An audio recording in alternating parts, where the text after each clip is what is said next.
Welcome to NCCI's State of the Line podcast. I'm your host, Christine Pike.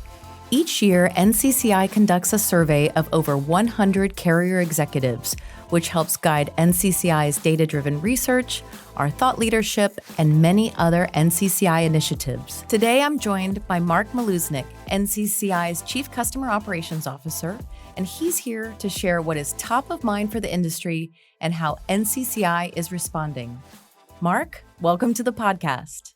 Well, thank you for having me, Christine. I understand we're celebrating a milestone with this episode. As a matter of fact, we are. This is the 1-year anniversary of the State of the Line podcast, so thank you for mentioning that. And our listeners know I love a shameless plug, and I just want to mention that I really appreciate everybody listening to the show for the past year. But let's get back to business. We're here today to discuss the results of NCCI's recent carrier survey. And Mark, can you please tell our listeners a little bit about the survey and why we do it? Well, we actually have another anniversary to celebrate. This is the 25th year that we've conducted a survey of over 100 carrier executives to talk about workers' compensation and the role NCCI plays in support of a healthy system.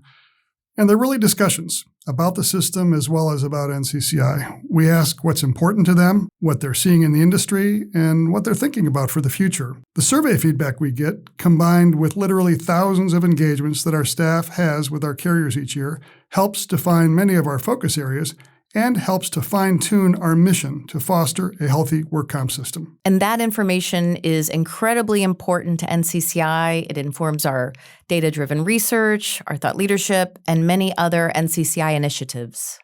Yeah, that's absolutely right. And I would mention that the top carrier concerns this year are mostly consistent with the last several years, which underscores their importance to our stakeholders and to the industry overall. Let's get into those results. What are the top concerns, Mark, going into 2026? Well, the top 5 concerns are first, the financial health of the system, medical inflation, economic uncertainty, the changing workforce, and this year, not unsurprisingly, we also have seen an increase in the mentions about artificial intelligence. Not a surprise at all. That really makes sense. We're all thinking about AI, and every day it seems like there's something new. It is a rapidly evolving landscape, and we're monitoring potential AI applications like everyone is, and also the potential impacts on the work comp system as AI gets integrated into the workplace.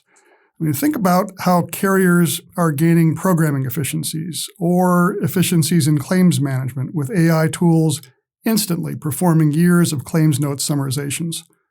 Then for all industries, think about how the potential impact to the workforce and payroll might impact them and how that may impact different industries moving forward.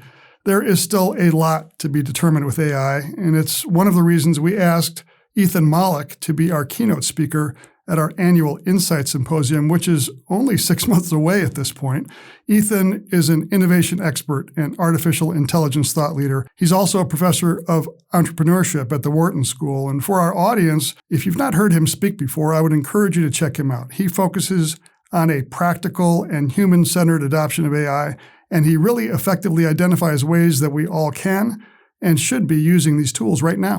Mark, I don't even think we've announced that yet, so thank you for mentioning Ethan Mollick at AIS. You heard it here, folks, first, and that is very exciting. Let's shift gears a little bit. AI was a new emerging concern. Was there anything else different that you saw in this year's results? Well, economic uncertainty has been consistently mentioned in the last few years, but it is more prevalent this year. Questions about the potential impacts of tariffs and shifts in the labor market that seem to be taking place have also come up. I think it probably impacts how people view some of their other concerns, like the financial health of the system, as well as medical inflation.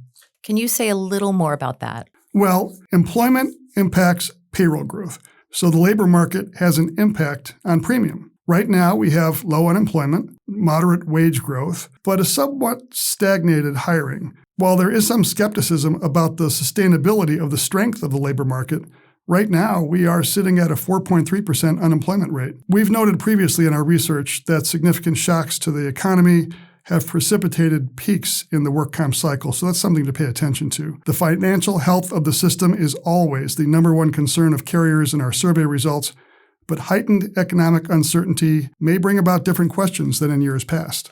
And that makes sense.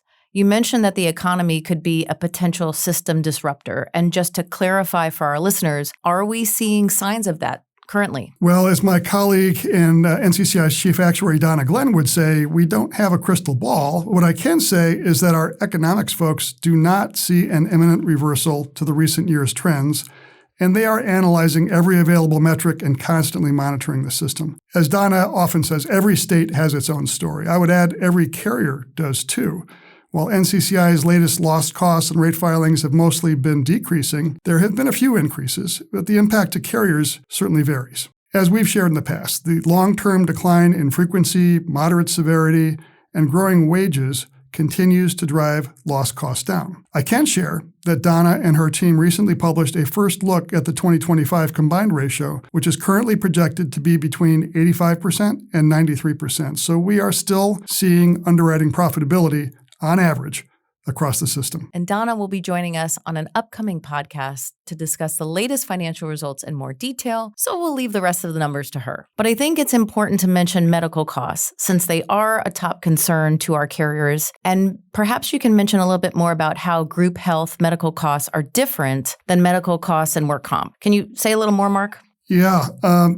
Fee schedules in work comp are playing a key role in helping manage workers' compensation medical costs overall. And there is a distinction between types of injuries and treatment, too. For example, we see the GLP-1 medications like Ozempic being used in group health, but not very prevalently in work comp right now, even if obesity as a comorbidity can impact an injured worker. Another distinction is that the categories of treatment are also weighted differently. It's really important to look behind the numbers, and our economists try to help do that with our workers' compensation weighted medical price index. I'd encourage folks to check that out if they haven't already.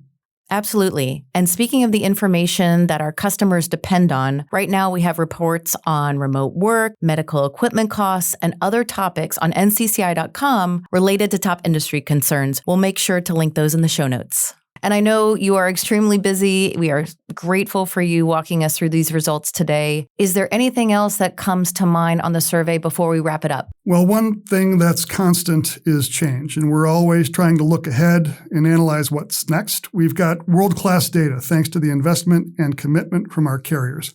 The medical and indemnity data, together with the insights we glean from our carrier visits each year that validate what we see in the data, help prepare us for the future. I am really grateful to everyone who participated in our survey this year to help further bolster those insights. It helps to give us a clearer direction with our own efforts and gives us additional data points as we prioritize initiatives for the future. Mark, can you tell us what's next for NCCI with that information in hand? Well, a number of things. As we always do, we will be publishing a short recap of our survey results, and that should be coming out shortly. Donna and her team have got a lot of great research also coming up. We are expanding our training tools and content through NCCI Academy, and we are working to make it more and more intuitive to access the tools and information that our customers depend on from NCCI.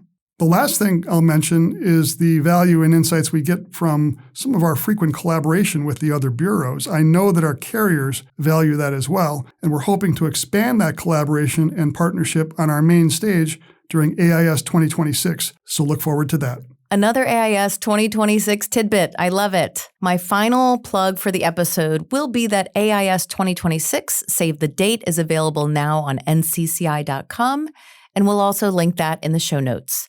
As you can tell from today's episode, there will be no shortage of great information shared at this conference. Mark, thank you so much for joining us today, and having you as our guest feels like a very fitting way to commemorate our one-year podcast anniversary. Thank you, Christine. Thank you, Mark. If you'd like to reach out to Mark or any of our other NCCI experts, please email insights@ncci.com. We would love to hear from you, and suggestions for future episodes would be great as well. Thank you for joining us. We'll see you next time. This podcast is the copyrighted material of the National Council on Compensation Insurance, 2025. All rights reserved.